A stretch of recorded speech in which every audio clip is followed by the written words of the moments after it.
Hi, my name is Tim and I'm forgiven. You know, it's a real shame when you have to put your God in the closet. And apparently, that's what we felt like we had to do. I wasn't a man when the snowball started rolling in the wrong direction. And that's a real easy way for me to disown any credit. But I am a man now, and I see God and all the things of God being shoved into the closet.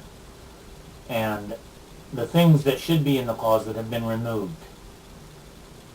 Now, either I stand alone as a man who has faith and confidence and an unmistakable belief in a God that created the universe, or we're all a bunch of cowards hiding in the closet with God. What is wrong in America?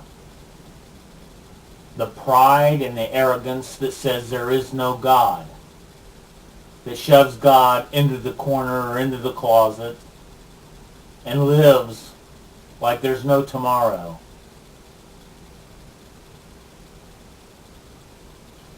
If there's anything in the whole world that you need to be right about, if you need to be right about whether or not there's a creation, whether or not there's a creator. For me, it's a very scary thought to believe that there is no creator, because there is nothing, and I repeat myself, there is nothing in this world worth the struggle, the fear, the hate, the lust and the envy and the greed that exists in this life. Nothing. Give me the world, it's nothing. It is nothing compared to the struggle, the hate. So the arrogance and the pride that says that we're smarter, we can understand how they used to believe in God, but we're just not going to be that ignorant. In all of our genius and all of our discoveries, we can't disprove.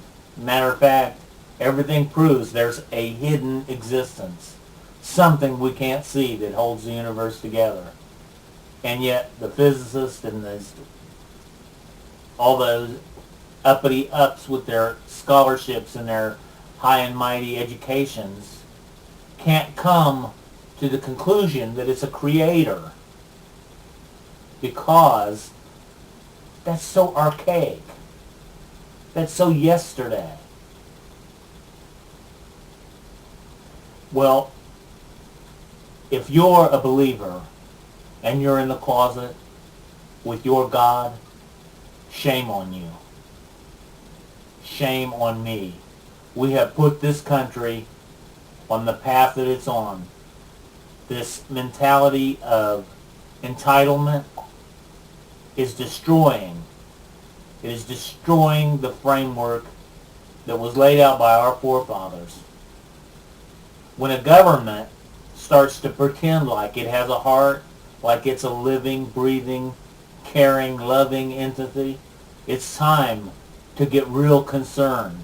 And we are beyond that time.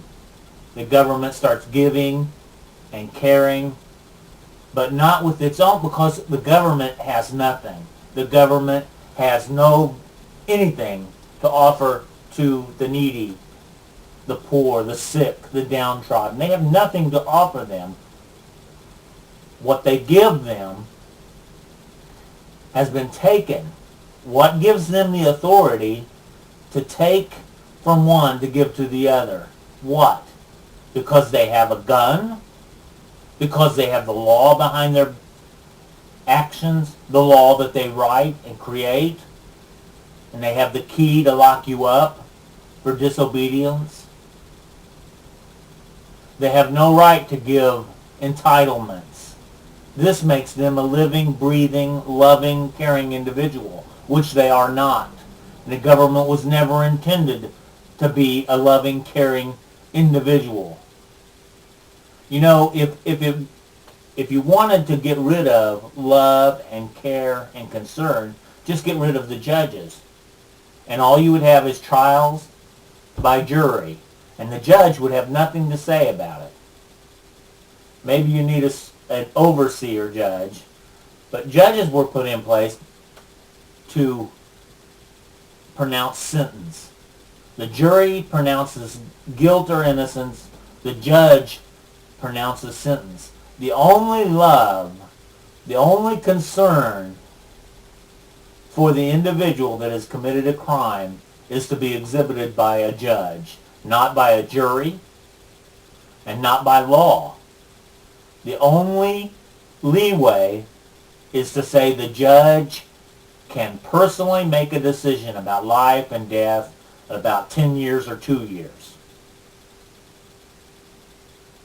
When the law starts looking at individual cases because of individual backgrounds, you have a stinking, rotten law.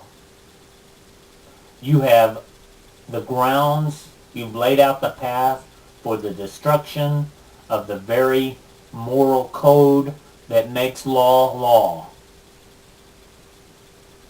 You have said that law isn't law all the time. Two men are not created equal. They're not on the same level of intelligence, comprehension. They can't make decisions on their own. So one's more guilty than the other. The men in the closet, I'm not the only man who understands without a questionable doubt that there is a creator and that evolution is a fantasy. I know there's a whole bunch of you, but when you keep your mouth shut and when you keep it in the church, you keep it from everybody else. And that is not God. That is not love of God. That's not Christianity. And America must hold on to Christianity to be the force in the world that we are. And I don't mean the military force. I mean the prosperity force. The prosperity force of coming to know God, coming to know health and wealth and strength. I can't be the only one standing up. Everyone who believes in God has got to say we have to put the Ten Commandments back on the walls where they were taken off. We have to put God in the forefront and take him out of the closet. We have to act like there's a God. We have to believe like there's a God. And we have to be thankful for the grace of God. That's the cream of the crop, is the grace.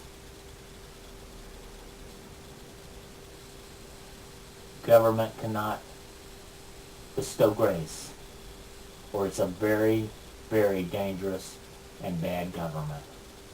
God bless you.